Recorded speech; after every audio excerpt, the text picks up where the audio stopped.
ఇప్పుడు no cost cough syrup తో 60 రూపాయల విలువ గల ఇన్హేలర్ పూర్తిగా ఉచితం. దెబ్బకి దగ్గు జలుబు మాయం. వివాదాలకు కేర్ ఆఫ్ గా ఉండే దెందులూరు నియోజకవర్గంలో మరోసారి రాజకీయం వేడెక్కింది. టీడీపీ ఎమ్మెల్యే చింతమనేని వైసీపీ మాజీ ఎమ్మెల్యే కొటారు అబ్బాయి చౌదరి మధ్య మాటల యుద్ధం ముదురుతోంది.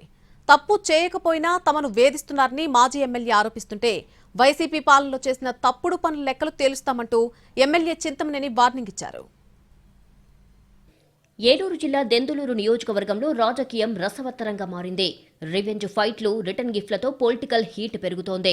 ఓటమి తర్వాత మాజీ ఎమ్మెల్యే కొటారు అబ్బయ్య చౌదరి టీడీపీ నేతలపై వరుస విమర్శలు చేస్తున్నారు. కార్యకర్తలను, తన కుటుంబ సభ్యులను ఇబ్బందులు పెట్టేందుకు ప్రయత్నిస్తున్నారని ఆరోపిస్తున్నారు. ఇటీవల కొల్లేరు గ్రామాలకు చెందిన అనేక మంది అబ్బయ్య ఇంటి ముందు ఆందోళనలు చేశారు. తమ గ్రామాలకు మాజీ ఎమ్మెల్యే లీజు డబ్బు చెల్లించకుండా తప్పించుకు తిరుగుతున్నారంటూ ఆగ్రహం వ్యక్తం చేస్తున్నారు. చౌదరికి సంబంధించిన తోటల్లో పామాయిల్ గెలలు కోస్తుండగా కొల్లేరు గ్రామస్తులతో పాటు టీడీపీ శ్రేణులు అడ్డుకున్నారు. బకాయిలు చెల్లించాలని పట్టుబట్టడం మరోసారి వివాదానికి ఆజ్యం పోసినట్టయింది. అబ్బయ్య చౌదరికి సంబంధించిన తోటల్లోకి ప్రవేశించిన వారిని వైసీపీ నాయకులు అడ్డుకోవడంతో అక్కడ ఘర్షణ వాతావరణం నెలకొంది.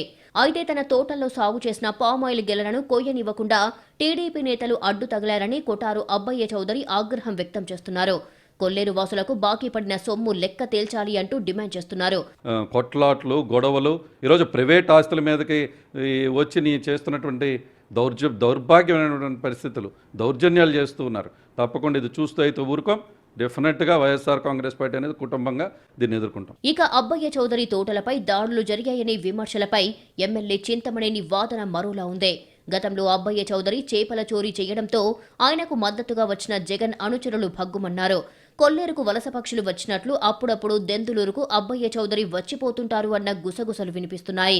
ఇప్పుడు అబ్బయ్య చౌదరి టీడీపీలో చేరాలా అని ఎమ్మెల్యే చింతమనేని చెప్పడంతో లోకల్ రాజకీయాలు హీటెక్కాయి.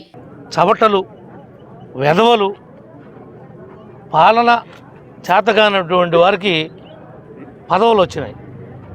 ఒక్కరికంటే ఒక్కరికి కూడా పేదవారికి కాని డబ్బు కూడా వేయలా. ఇప్పుడు కూడా వాళ్ళందరూ ఉసూరుమని ఏడుస్తున్నారు. చంద్రబాబు గారు వాళ్ళందరికీ కూడా డబ్బులు ఇచ్చేద్దామని చెప్పారు. అప్పుడు ఉన్నటువంటి బకాయిలన్నీ కూడా ఒక్కరిని కూడా వదిలిపెట్టుకోకుండా కొడతాం, తీరుస్తామని చెప్పి కూడా తెలియజేస్తా ఉన్నాం.